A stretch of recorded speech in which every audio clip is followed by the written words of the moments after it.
Olá, queridos amigos da Casa da Paz. É com muita alegria que falamos mais uma vez com vocês em uma reunião pública.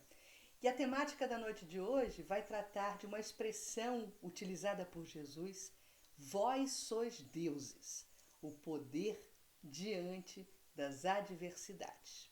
Quando nos debruçamos sobre esse pensamento e essa expressão utilizada por Jesus, nós vamos encontrá-la em Salmos, no Antigo Testamento, e também no Novo Testamento.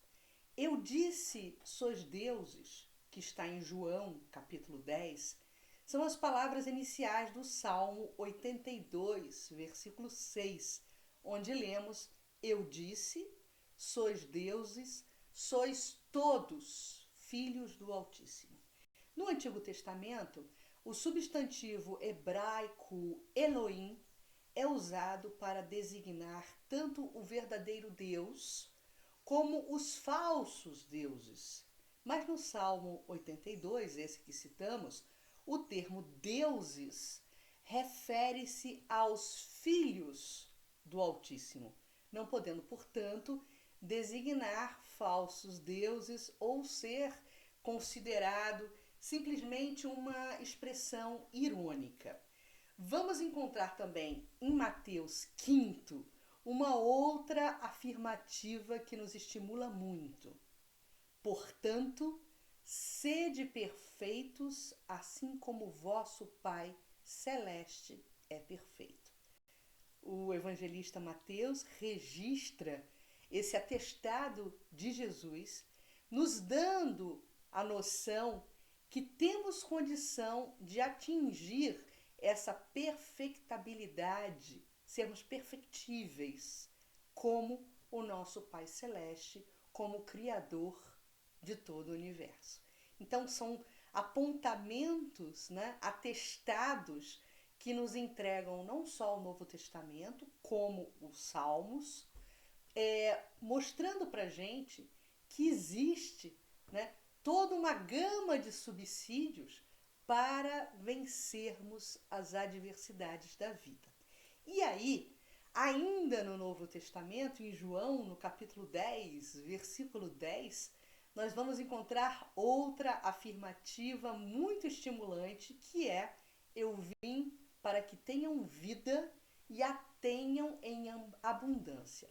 Então nós temos aí, por todos esses exemplos, duas situações distintas e muito animadoras. A primeira é a afirmação do mestre, governador do nosso planeta, que veio e que anuncia a motivação da sua vinda, dizendo que veio para que tenhamos vida e que essa vida seja plena de significado e plena de abundância. E o outro atestado é que nós somos deuses, nós temos a filiação divina, nós somos pessoas plenas de potencialidades. A questão é, nós, quando nos debruçamos e exercitamos a verdadeira fé, nós não temos dúvidas em relação a isso, mas nós temos muitas dúvidas, eu pelo menos, de como podemos operacionalizar todas essas virtudes. Então, vamos utilizar ainda o Evangelho, nos lembrando de João, no capítulo 18, onde ele está ali naquela situação de ter sido apanhado pelos romanos e sendo apresentado no Sinédrio a Pôncio Pilatos. Foi uma das muitas vezes que Jesus se defrontou em relação ao poderio romano e a Pôncio Pilatos, que era o representante da autoridade romana ali na Palestina. E aí Jesus, nessa conversa que ele mantém, que está sendo apresentado a Pôncio Pilatos, existe ali toda uma provocação por parte de Pilatos, perguntando a ele se ele era rei e se ele era o rei dos judeus. E aí Jesus responde de forma muito assertiva que era Pilatos que estava fazendo essa afirmação e não ele. E aí, nesse momento, Jesus vai nos dar uma indicação, uma dica muito importante de toda a finalidade da sua vinda até a Terra. Ele vai nos dizer e vai nos falar, não só a Pôncio Pilatos, como a todos nós, da noção de vida futura, que é o ponto central do ensinamento do Cristo. E ainda dentro desse diálogo e dessa resposta em provocação a Pôncio Pilatos, Jesus vai falar de uma realeza, da sua própria realeza, que não era a realeza terrestre. Ele vai nos dar notícias da sua autoridade, mas da sua autoridade investido de autoridade espiritual, fora do significado da matéria. E ainda respondeu a Pôncio Pilatos: se o meu reino, porque ele está falando de uma realeza celeste, se o meu reino fosse deste mundo, os meus súditos teriam combatido para impedir que eu caísse nas mãos dos judeus. Ou seja, ele está dizendo que todo o seu foco, toda a sua atenção não estava voltado para as questões humanas, mundanas, melhor dizendo, para as questões imediatas, e sim ele vinha em cumprimento de uma missão para descortinar a realidade da vida futura, para descortinar a realidade da vida imaterial, que é a verdadeira vida do espírito que somos todos nós. Então, meus amigos, essa questão da vida futura também está muito bem consolidada e muito bem explicitada pelo codificador Allan Kardec no capítulo 2º do Evangelho segundo o Espiritismo, no item 2, quando Kardec afirma que Jesus apresenta em todas as circunstâncias, em todas as narrativas do Evangelho, a noção de vida futura como o fim a que se destina a humanidade. Então, se nós entendemos que a finalidade, o objetivo maior, a razão de ser é o aperfeiçoamento do espírito com vistas a essa vida futura, a essa vida maior, a finalidade do Evangelho também passa a ser sinalizar, construir esse caminho, construir essa mensagem. Aliás, Evangelho significa boa nova, construir essa mensagem para que possamos alcançar plenitude nessa vida futura. Então, o ponto central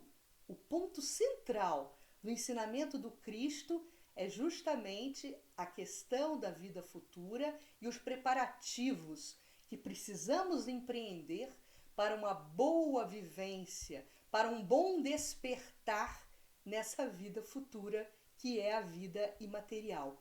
A nossa meta é, por fim, a nossa evolução intelecto-moral.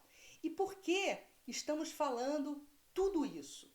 Porque esse arcabouço filosófico, intelectual, essa mensagem tão bem trazida por Jesus e tão bem acabada, tão bem construída, tão bem defendida, tão bem explicada por Kardec e pelo Espiritismo, inaugura naquele que realmente apreende essa mensagem uma fé inabalável no porvir.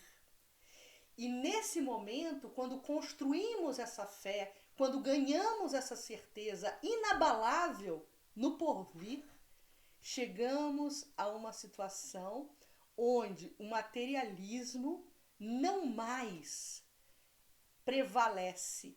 Os apelos da matéria não mais prevalecem sobre os valores do espírito. E esse antagonismo entre materialismo e realidade espiritual não mais é significativo para nos tirar da nossa rota, para nos tirar do nosso curso, da nossa jornada espiritual em destinação maior, que é a perfectibilidade do nosso espírito. Então, os problemas, nesse contexto, meus amigos, passam a ser entendidos como etapas evolutivas, pedras ao longo do nosso caminho, mas nós não nos detemos nessas pedras. Nós estamos com o nosso olhar e com a nossa visão e com o nosso objetivo alargado no sentido de cumprirmos a nossa caminhada com destinação à categoria de espíritos puros e uma vivência plenificada, uma vivência em plenitude na vida imaterial, que é a verdadeira vida do espírito. E a morte passa, nesse contexto, a significar renascimento, porque a nossa referência maior vai estar além matéria, vai estar na vida espiritual. E por isso que nós resolvemos inaugurar essa nossa conversa hoje pontuando essas questões essenciais trazidas pelo próprio Cristo e depois ratificadas por Allan Kardec e pela doutrina espírita como ferramentas, como insumos para agora analisarmos a nossa jornada e os problemas que se apresentam em relação à nossa jornada. Inclusive, quando falamos de jornada, queremos trazer agora para o desdobramento desse nosso estudo uma expressão muito utilizada dentro do meio acadêmico, dentro do meio empresarial, né? Em formato de treinamento, e muitos fazem isso para aperfeiçoamento do seu desempenho, para aperfeiçoamento das relações humanas dentro de uma empresa, dentro da gestão administrativa, por exemplo. E essa noção e esse entendimento, ele se tornou muito comum justamente dentro desse meio de recursos humanos e dentro do meio empresarial, conhecido como, e vocês já devem ter ouvido falar, conhecido como jornada do herói. E nós vamos agora nos apropriarmos um pouco desse entendimento, né, que foi organizado, né, por estudiosos comportamentais e aplicados por muitas lideranças no sentido de um aperfeiçoamento, de um interrelacionamento, aperfeiçoamento de um interrelacionamento pessoal dentro das empresas, e conhecido esse grande programa de trabalho como Jornada do Herói. Nós vamos apropriar toda essa teoria e vamos criar um paralelo em relação a um livro que com certeza muitos de vocês já puderam ler, já puderam travar contato, ou pelo menos já ouviram falar, ou pelo menos já assistiram um filme, porque foi um filme muito conhecido e muito visto. Trata-se do Nosso Lar. Então a gente vai trazer e traçar agora, buscar traçar agora, um paralelo entre toda a teorização da jornada do herói com a obra Nosso Lar. Exatamente buscando trazer significado para essa afirmativa das nossas potencialidades divinas, do vós sois deuses.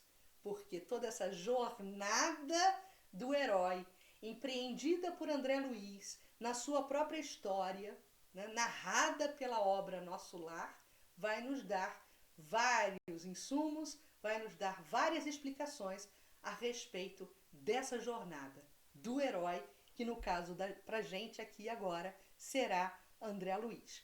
Quando Emmanuel, mentor espiritual de Chico Xavier, prefacia e faz a introdução do livro Nosso Lar, ele fala de uma forma muito profunda, e é interessante porque talvez poucas pessoas se detenham na importância dessas palavras que Emmanuel explicita na introdução da obra Nosso Lar.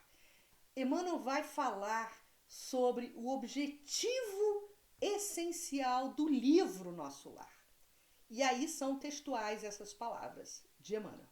Não basta investigar fenômenos, aderir verbalmente, melhorar a estatística, doutrinar consciências alheias, fazer proselitismo e conquistar favores da opinião, por mais respeitável que seja no plano físico. É indispensável cogitar do conhecimento de nossos infinitos potenciais. Olha aí a filiação divina, olha aí o vós sois deuses. É indispensável cogitar do conhecimento de nossos infinitos potenciais, aplicando-os, por nossa vez, nos serviços do bem. Então, a recomendação de Emmanuel, ao término dessa introdução, em relação ao livro Nosso Lar, ele diz: guarde a experiência dele, André Luiz, no livro Dalma. Ela diz bem alto que não basta a criatura apegar-se à existência humana, mas precisa saber aproveitá-la dignamente. É muito forte, meus irmãos, essa introdução de Emmanuel, porque ela traz e ela coloca a mensagem do livro Nosso Lar no verdadeiro patamar que ele merece. É um livro aviso. É um livro que nos conclama a absorvermos e a aproveitarmos todas as oportunidades da nossa atual encarnação com vistas a esse aperfeiçoamento intelecto-moral. E quando aplicamos a metodologia da jornada do herói na saga de Nosso Lar, na história de André Luiz, nós vamos perceber que ele percorre exatamente ele protagonista, ele André Luiz, percorre exatamente todas as etapas da jornada do herói, dessa teoria conhecida como recurso administrativo e de treinamento dentro das injunções humanas no meio acadêmico e no meio administrativo. Existe um autor que eu gosto muito, cujo livro eu tive a oportunidade de ler e é muito bom. Aqui eu vou dar essa dica de leitura para vocês. Chama-se As Bem-aventuranças do Líder, porque eu estava estudando várias questões aí acerca de liderança, né? E esse livro, As Bem-aventuranças do Líder, escrita por Robson Santarém, vai nos trazer todos esses insumos e toda essa teorização que eu vou tentar desdobrar aqui com vocês sobre a jornada do herói. E o Robson Santarém, que é o autor desse livro, ele afirma o seguinte: feliz é quem faz a jornada do herói conscientemente, tornar-se-á líder de si mesmo e, como agente da transformação, inspirará muitos pela força do exemplo. E aí, quando a gente tenta traduzir essa expressão jornada do herói, a gente vai chegar ao antropólogo, ao criador dessa expressão, que cunhou essa expressão, que é o Joseph Campbell. Ele chama a jornada de herói, na verdade, de monomito. E o monomito, ele é um conceito de jornada cíclica presente em mitos, daí monomito, de acordo justamente com o Joseph Campbell, que é um antropólogo. Como conceito, ele diz que o monomito é um conceito de narratologia. E esse termo, ele aparece pela primeira vez num livro que ele, Campbell, escreve em 1949, chamado O Herói de Mil Faces. O título original em inglês é The Hero with a Thousand Faces. Então, O Herói de Mil Faces. Então, Joseph Campbell inaugura essa alcunha, né, de Jornada do Herói e nos apresenta, né, essa jornada cíclica que possui várias etapas. E esse mito da jornada do herói, ele existe, meus irmãos, em todas as culturas humanas.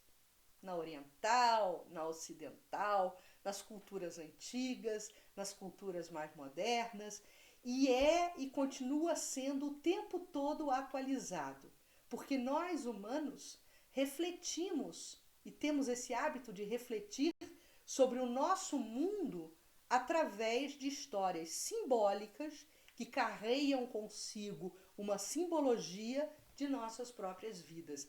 E essa jornada do herói, né, ela é nos apresentada por Campbell, que teorizou, né, e que lançou essa ideia, dentro de várias etapas, porque é uma jornada cíclica, como ele mesmo conceituou. E a gente vai muito rapidamente aqui citar agora todas as etapas dessa jornada do herói antes de realmente nos debruçarmos sobre a obra Nosso Lar. Então existe um protagonista, existe uma personagem, né, no mundo comum. E esse protagonista, ele vai, numa primeira etapa, ser chamado à aventura. Ele faz, numa segunda etapa, a recusa desse chamado. E aí existe, né, depois dessa recusa, em um terceiro momento, um encontro desse herói, um encontro desse protagonista com um mentor ou com uma ajuda sobrenatural, uma voz, algo que lhe orienta. E depois desse encontro com esse mentor, ou com essa voz, ou com essa situação que o chama e que o faz ver que aquele chamado é importante, acontece em um quarto momento a travessia do primeiro limiar. Depois dessa travessia do primeiro limiar, vão acontecer os testes. Vão acontecer os encontros com os nossos aliados e com os nossos inimigos, que Campbell nomeia esse momento, esse quinto momento, como sendo o momento do ventre da baleia, buscando referência em outra grande história simbólica, que é a história de Pinóquio. Em um sexto momento, após esse ventre da baleia, onde nos deparamos com os testes, vai acontecer a aproximação da caverna oculta.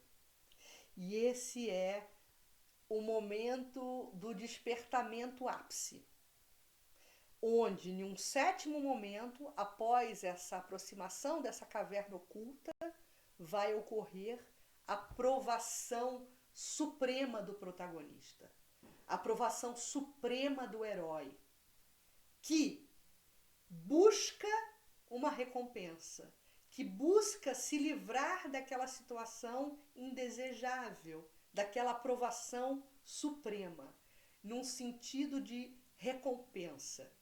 E empreende nesse momento um caminho de volta, a partir do momento que ele alcança essa vitória e alcança essa recompensa. Ele empreende um caminho de volta, né, após aquele momento de superação do problema, entra em um processo de ressurreição, que é a penúltima etapa de toda essa jornada cíclica, e depois retorna com o elixir, diz assim Campbell. Retorna com o presente, retorna com a vitória, completamente diferente e completamente modificado, transformado a partir de toda essa jornada que ele mesmo empreendeu. Volta outra pessoa. Então, meus irmãos, agora vamos pegar esses 12 estágios da jornada do herói e vamos inseri-lo na história de Nosso Lar, de André Luiz, psicografia de Francisco Cândido Xavier. Começamos com a etapa 1, o mundo comum, o mundo normal do herói antes de toda a história, de toda a jornada começar. Na condição de renomado médico na Terra, André Luiz vive uma vida de apelos materiais, reforçando em si mesmo valores distorcidos, orgulho, egoísmo e vaidade.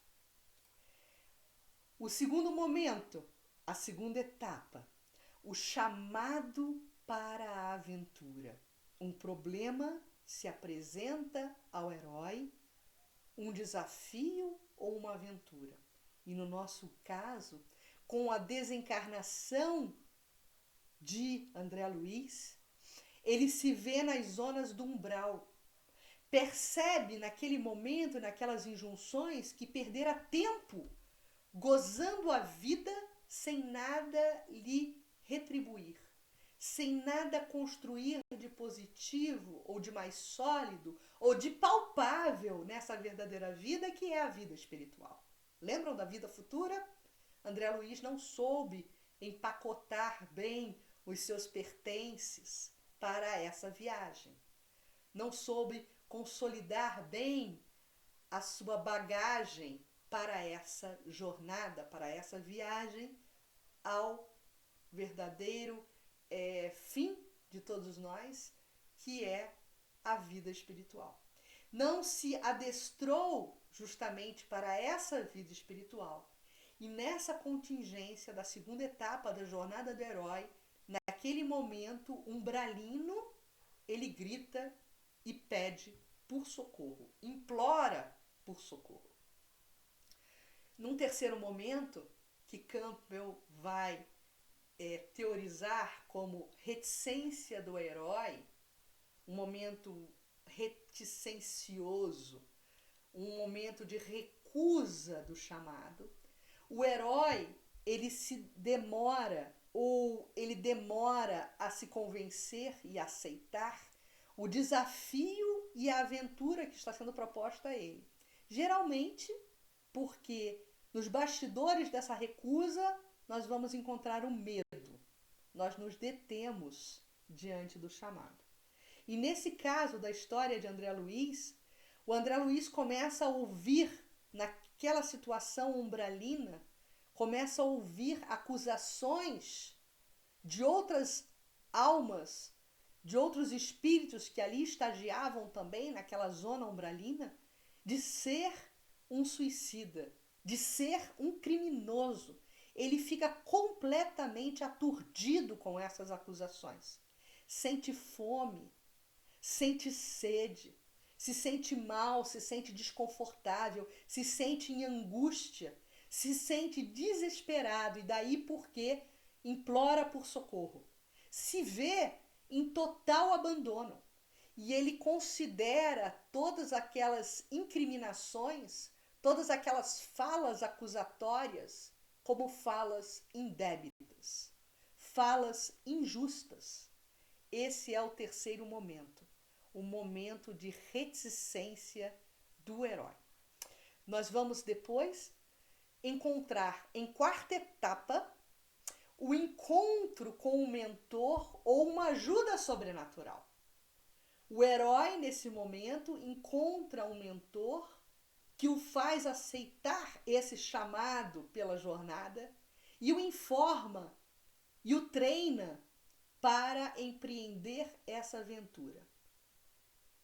André Luiz recebe, a partir daquele momento de desespero, a partir do momento que ele implora por ajuda, ele recebe a visita e a intercessão do irmão Clarencio, ministro de Nosso Lar, que se apresenta nas zonas do umbral ainda a André Luiz e o resgata das sombras daquela região umbralina.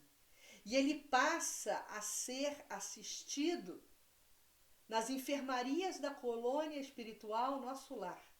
e passa por um processo de adaptação para ser um futuro servidor de nosso lar, um futuro servidor da colônia espiritual. E um quinto momento dessa jornada do herói, acontece para André Luiz o que Campbell vai teorizar em termos de quinta etapa, como sendo o cruzamento, o transpassar do primeiro portal. O herói, ele abandona o mundo comum para entrar no mundo, em um mundo especial, em um mundo mágico, em um mundo diferenciado. Convidado, André Luiz, a experienciar os trabalhos humildes das câmaras de retificação, lembram disso? Depois que ele se recupera nas enfermarias, a primeira grande tarefa que André Luiz recebe é ocupar o seu tempo buscando servir nas câmaras de retificação de nosso lar. E André Luiz, nesse momento, ele abandona a soberba do antigo médico renomado na terra, do antigo vaidoso médico, referência médica na cidade do Rio de Janeiro, para se dedicar à enfermagem rudimentar, aqueles trabalhos mais básicos de enfermagem. Como sexto momento, vai acontecer a etapa das provações, dos aliados, lembram? E dos inimigos, ou aquele momento que Campbell nomeou como sendo o momento da barriga da baleia, ainda se referenciando à história de Pinóquio. Então, o herói enfrenta, nesse momento da barriga da baleia, o herói enfrenta testes. Ele encontra, nesse momento de testes, amigos, aliados e enfrenta também muitos inimigos, muitos opositores, de forma que nesse momento da barriga da baleia é que ele aprende, começa a ter contato, começa a aprender, começa a vivenciar justamente as regras, as novas contingências, as novas dimensões, as novas regras desse mundo especial.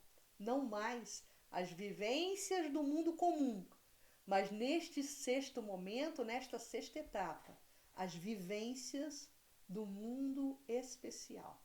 Então, nessa etapa, criando um paralelo com a história de André Luiz em nosso lar, André Luiz trava contato com várias situações e várias vivências de personagens de nosso lar, que o fazem justamente, que o estimulam, que o cativam a confrontar os valores que vinha adquirindo nesse processo com os valores deturpados que ele amealhou na sua vida sem sentido, né, na Terra, com todos aqueles conceitos de um passado delituoso. Então, esse momento, André Luiz começa a entender, a ter insumos, a ter conteúdos para poder refletir sobre a diferença do mundo comum com o mundo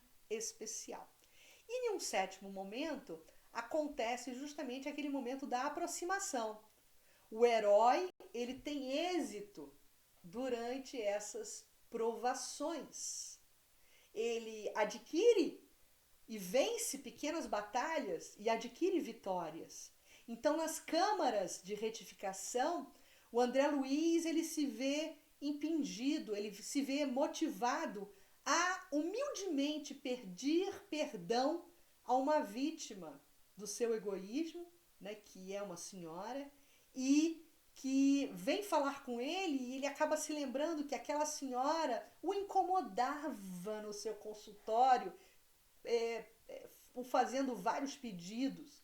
E ele, nesse momento, no livro, isso é retratado no filme também, ele cai em si quando ele reconhece aquela senhora e que ele percebe que em nosso lar porque ela também era uma habitante da colônia espiritual, ela fazia preces por ele em gratidão, porque por várias vezes ele aceitou a consulta gratuita em relação àquela senhora. Então, é nesse momento, e é justamente nessas câmaras de retificação, que André Luiz ele começa a ter contato com as evidências do seu egoísmo e com as evidências do seu orgulho. E no reencontro com o samaritano, Senhor Silveira, que é outra pessoa que ele reconhece do seu passado, André Luiz pede compreensão para ele e para o seu pai, pelo modo quando agiram quando na terra. Havia ali um comprometimento de uma atitude não generosa e de uma atitude não evangélica, tanto de André Luiz quanto do seu pai, em relação a esse senhor Silveira. E ambos, né, tanto André Luiz quanto o pai, despojaram todos os bens daquela família. Reconhece que à época estavam cegos para as virtudes espirituais. Então esse é o sétimo momento, o momento onde cai a ficha, né, falando de uma forma muito popular, né? E no oitavo momento é o momento da aprovação, de uma nova aprovação, de uma aprovação traumática. Após esse entendimento, após esse momento da ficha cair, vai acontecer nessa jornada do herói o momento da aprovação traumática, a maior crise da aventura, a maior crise, aquele momento de vida ou morte para o nosso herói. E na história de André Luiz é justamente que aquele momento que, após um ano de trabalho nas câmaras de retificação, André Luiz obtém autorização para visitar a sua família na Terra e se depara com um cenário inesperado. Ele vê a viúva, a sua mulher, já ligada a um novo companheiro, e os filhos completamente desconexos com a sua memória, a lembrança da sua paternidade. Não mais com a lembrança carinhosa do pai, do bom pai que ele achava que foi, né? E esse momento é um momento muito traumático para o personagem André Luiz.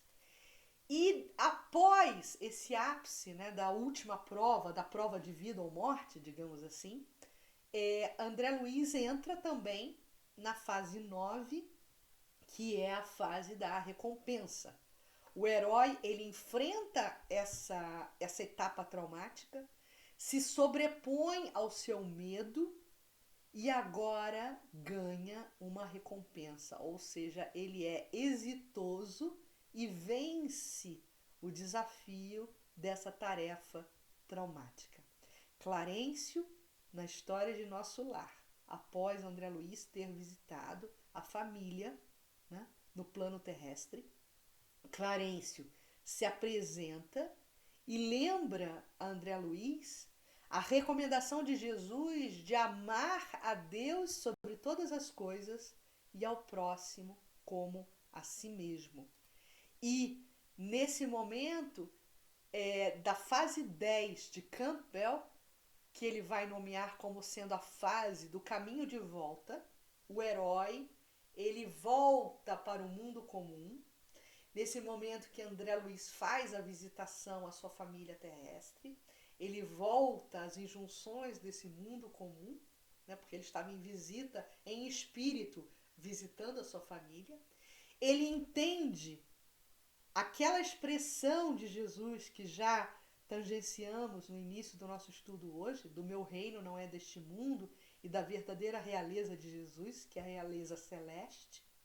E André Luiz exercita a benevolência e a indulgência para com um novo cenário que ele encontra ali na sua família, naquele cenário familiar.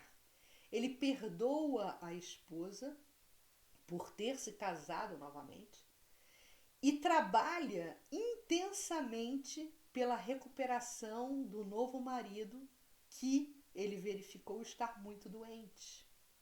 Então ele trabalha, ele realmente se coloca como servidor dos valores mais nobres, servidor do Evangelho, servidor de Jesus, e se coloca ali como alguém que quer ajudar o marido, o novo marido da sua antiga esposa, da viúva dele.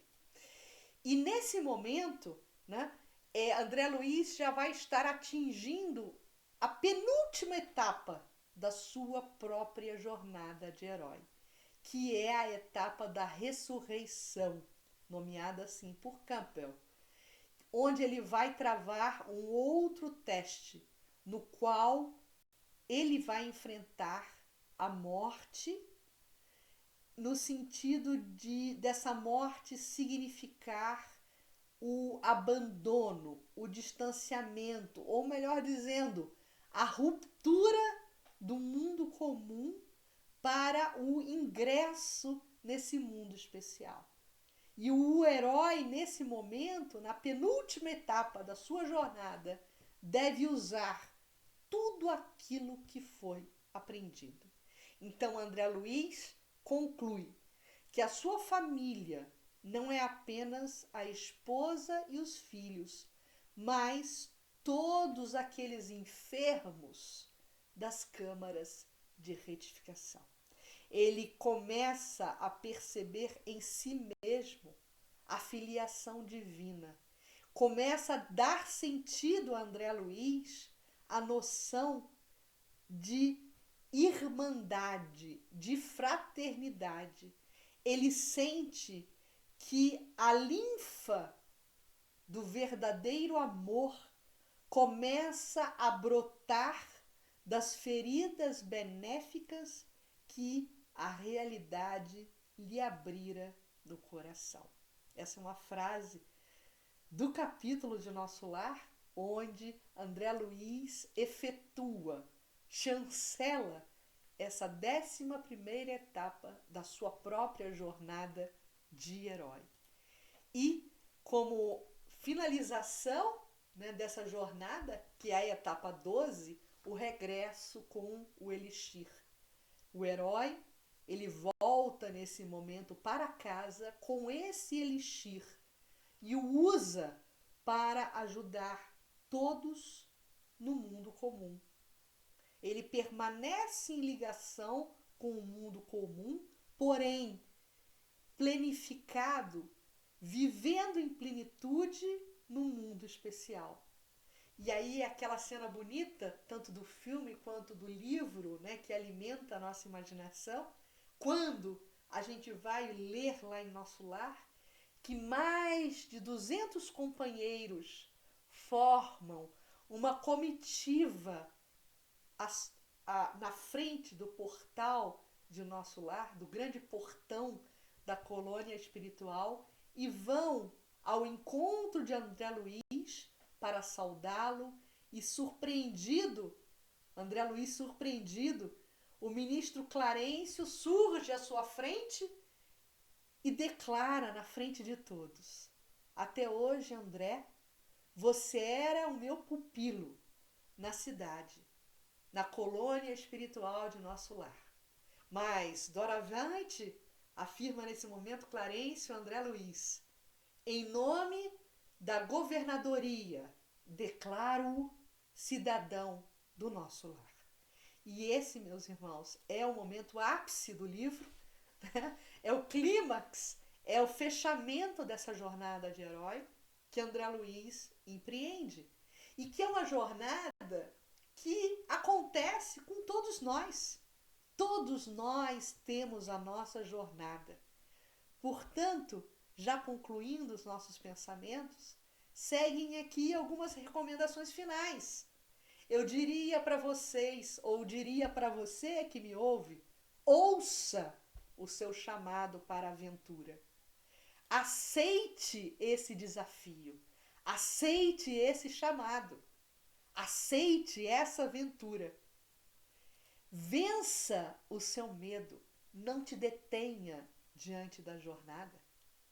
faça acontecer o seu potencial divino, reivindique o seu tesouro, vá em busca das suas metas, cumpra a sua finalidade da sua vida, a finalidade maior da sua vida, execute a sua jornada e então, após ter realizado essa jornada, faça tudo de novo, porque somos, meus irmãos, espíritos imortais, filhos de Deus, plenos de potencialidades e abençoados, sustentados por um Pai amoroso e por um Pai sábio, justo e bom, que vai, com certeza, nos proteger em todos os nossos momentos da nossa jornada. Lembrem-se, vós sois deuses e não existem problemas que se configuram como problemas insuperáveis. Tenhamos fé em Deus e em nós. Muita paz, um beijo muito grande no coração de cada um de vocês.